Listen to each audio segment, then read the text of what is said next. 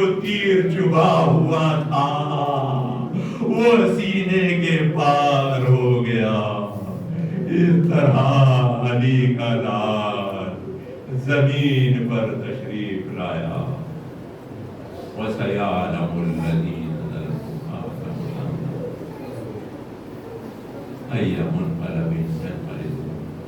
پروردگار ہماری چھوٹی سی مجلس کو اپنی بارگاہ میں قبول فرما، جو مومنین اس دنیا سے گزر چکے ہیں ان کو جبال شہدائے کربلا میں جگہ عطا فرما، مومنین بیمار ہیں ان کو بیمار کربلا کے صدقے میں شفاء کاملہ عطا فرما، پریشان حال ہیں ان کی پریشانی کو دور فرما، جو ہمارے مومنین ہمارے برادران جیل میں ہیں قید میں ہیں ان کو اسیران کربلا کے صدقے میں رہائی عطا فرما، ہمارے مزارات مقدسہ جہاں جہاں بھی ہیں، سعودی عرب میں، عراق میں، ایران میں، یزید سیریا میں، ہر جگہ ہمارے مقامات مقدسہ کی حفاظت فرما،